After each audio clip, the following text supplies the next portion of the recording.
Sihayaha safaaradda Soomaaliya ee dalka Kenya ahna qunsulka guud ee safaaradda Mudane Cali Maxamed Sheekh Cali Bagada ayaa furay tababarkan oo hal maalin ahaa kaas oo lagu barayay saraakiisha waaxda socdaalka iyo jinsiyadda ee safaaradda kaalinta ay ku leeyihiin fulinta qorshaha safaaradda ay adeegyada ku gaarsiinayso bulshada Soomaaliyeed ee ku nool dalka Kenya iyo tayeynta adeegyada.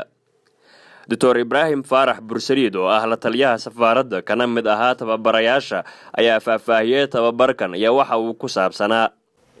Kooraska wuxuu ku saabsan yahay si guud marka loo fiiriyo arrimaha socdaalka iyo jinsiyadda, laakiin si hoose marka la soo wareysto waa kooras toleyn ah la rabo dadka diblomaasiyiinta in kaalintooda si gaar ah laanta socdaalka iyo jinsiyadda xoogga la isugu saarayo ay ka aqoonsadaan guud ahaan safaaradda, kaalinta safaaradda ee wasaaradda arrimaha dibadda iyo wasaaradaha kale ay matasho iyo guud ahaanba kaalintii jamhuuriyadda. Waxaan ka wada hadli doonaa haddii Ilaahay waddo la ogolaado arrimaha caalamka, xiriirka dadweynaha, khidmadda iyo soo dhaweynta iyo guud ahaan waxyaabaha qiyamka dhaqanka Soomaalida aan laga gorgortamin. Waxaan aad ugu faraxsanahay safiirka iyo madaxa laanta iyo agaasimaha asna martino ah kaalmada ay ka geysteen tababaradana waxay ahayn ku horeen u soo socday haddana insha Allah way sii socon doonaan. Aad u mahadsantiin. Agaasimaha shaqada iyo shaqaalaha ee hay'adda socdaalka iyo jinsiyadda Soomaaliya Cabdirasaaq Maxamed Xuseen oo ka qayb galay tababarka ayaa ku tilmaamay mid muhiim u ah hawlaha xafiiska hay'adda ee Kenya.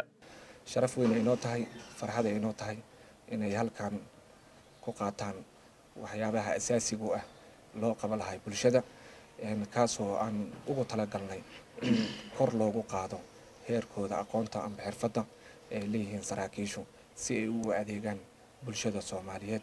Sihayaha safaaradda Soomaaliya ee dalka Kenya ahna qunsulka guud ee safaaradda Mudane Cali Maxamed Sheekh Cali Bagada ayaa markii uu soo dhamaaday tababarkan waxa uu sheegay in safaaraddu ay horay u qabatay dhowr tababar oo diblomaasiyiinta iyo howlwadeennada loo fidiyay isagoo tilmaamay in midkani muhiim u leeyahay adeegyada xafiiska socdaalka iyo wacyiga saraakiisha ka howlgasha. Saraakiishan maanta waxaan seminar maalin soconaya aan ugu furnay safaaradda Soomaaliya ee ku taal dalka Kenya. Seminarkaas oo loo furay diblomaasiyiinta ka howlgala safaaradda Soomaaliya ee dalka Kenya gaar ahaan qaybta immigrationka. Ujeedadu ugu weyn waxay tahay nooca serviceka ummadda Soomaaliyeed loo qabanayo muwaadiniinta Soomaaliyeed loo qabanayo sidee kor loogu qaadi karaa ay ahayd ujeedada ugu weyn. Marka waxaan rajaynayaa insha Allah tacaala diblomaasiyiinta inay wax badan ka faa'iidi doonaan kuwan ka badan insha Allah tacaala haddii Alla idin qaban doonaa.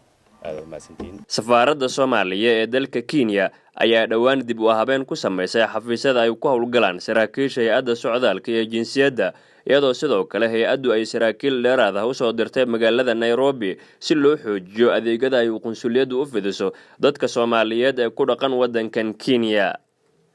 Umar Caaqil, SNTV, Nairobi.